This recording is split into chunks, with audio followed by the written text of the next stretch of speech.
Mapagpalang araw po. Muli maraming salamat po sa Panginoon sa mabuting pagkakataon na binibigay niya po sa akin sa oras na ito.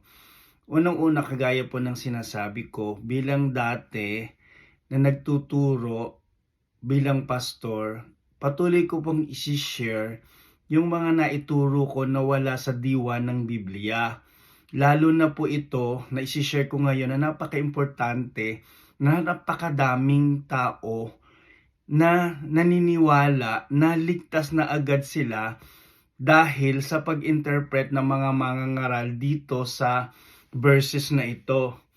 Na akala po ng marami, ito ay kaligtasang libre agad na ang tinutukoy po sa buhay na walang hanggan. Ngayon, isi-share ko po ito, syempre, dito lang po sa MCGI nyo matututunan sa pamamagitan ng videos ni kapatid na Eli at Kuya Daniel Rason. Ito po isang sharing para ma-correct ko lang po yung mga naituro ko na dati na wala sa diwa ng Biblia na ngayon po ay natutunan ko na under ng MCGI. Yung pong sa Efeso chapter 2 verse 8 hanggang 9 na ang akala ay libreng kaligtasan at libre na agad ang kaluluwa sa kapahamakan. Tingnan po natin ito po ay katuroan ni kapatid na Eli at Kuya Daniel. Sabi ng Efeso chapter 2 verse 8 hanggang 9, sapagkat sa biyaya kayo'y nangaligtas sa pamamagitan ng pananampalataya at ito'y hindi sa inyong sarili. Ito'y kaloob ng Diyos, hindi sa pamamagitan ng mga gawa upang ang sino man ay huwag magmapuri. Yun nga po, ito nga po ay libreng kaloob ng kaligtasan. Sabi nga po ng kapatid na Eli at paliwanag niya. Pero anong klaseng kaligtasan po ang tinutukoy dito sa Efeso? Sabi nga po, tapos na yung kaligtasan, paano sila naligtas? Naligtas daw po tayo sa pananalig kay Kristo. Ngayon, ang sabi nga po ng kapatid na Eli, saan naligtas? Hindi pa naman daw nararating ang paghuhukom. Hindi rin din magsasabing ligtas na agad yung ating mga kaluluwa. Naligtas sila sa pananampalataya sa kaloob ng Diyos. Yun po ay yung kaligtasan mula sa kadiliman na dinala sa kaliwanagan. Nung maliwanagan po ng salita ng Diyos, nailagay sila doon sa iglesia ng Diyos at doon sa kanyang salita na liwanagan, na deliver po doon sa mga kasamaan ng sanlibutan. Sa kadiliman, yun po ang tinutukoy na kaligtasan. Naligtas po sila, libre yun, dahil sa kapangyarihan ng Panginoong Hesus at pananampalataya, yun po ay nailagay doon sa kaharian ng Diyos kung nasaan nandoon ang Panginoong Hesus. Kaya hindi daw po tayo makapagmamalaki dahil yun nga po ay libre galing sa Panginoong Hesus. Pero hindi yung ating kaluluwa ang ligtas na agad sa paghukom. Tingnan po natin kung anong klaseng kaligtasan sa Colossus chapter 1 verse 12 hanggang 13. Lagi kayong magpasalamat sa Ama sapagkat minarapat niyang makabahagi kayo sa mga pangako ng Diyos para sa hinirang na nasa liwanag.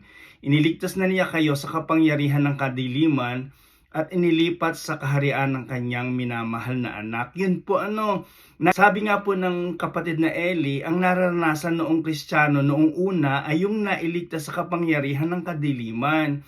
Inilipat sa kaharian ng kanyang minamahal na anak.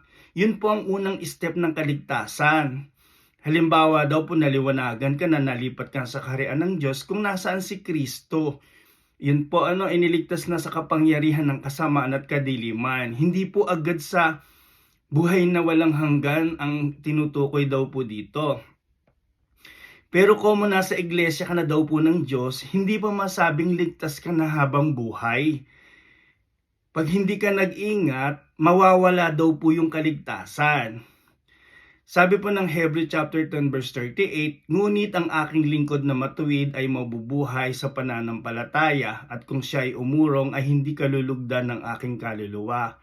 Ang kailangan daw po natin magpatuloy sa pananampalataya hanggang wakas habang tayo mabubuhay dire-diretso hindi po tayo uurong. Kasi pag tayo pa ay umurong, hindi tayo kalulugdan ng Panginoon.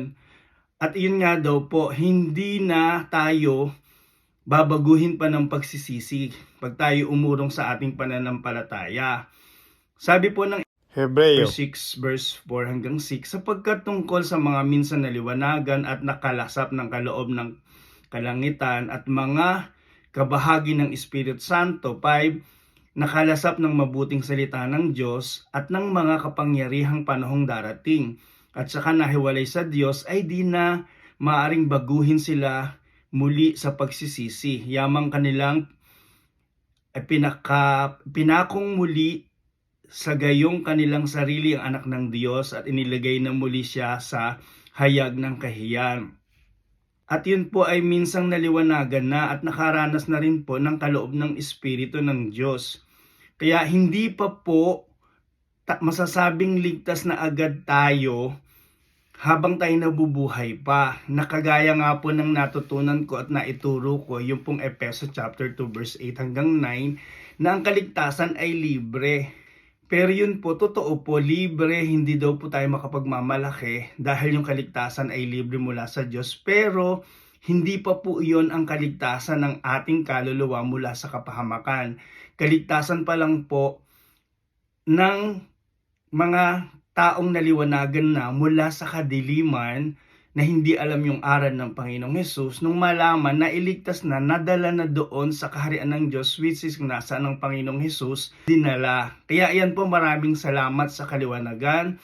Kaya wala po akong sinasayang na oras na i-correct po yung mga naituro ko dati na mga maling diwa na sarili ko lang interpretasyon. Ito po mula sa kaloob ng Panginoon sa buhay ni kapatid na Eli at Kuya Daniel. Kaya ko lang po sinasabi to, isang sharing na ma-correct ko yung mga tao na nakakinig sa akin at niwala. So ngayon po, dinidicate ko ito doon sa mga nasharean ko at sa mga maraming miyembro na naniniwala na ligtas na agad sila na sinasabi ng Efeso chapter 8, chapter 9. Yun lang po ay ang kaligtasan mula sa kadiliman, dinala sa kaliwanagan na dinig po ng salita ng Diyos at nandoon sa kaharian ng Panginoong Hesus. Sa Diyos po ang pinakamataas na papuri sa lahat ng pagkakataon at magpakailanman.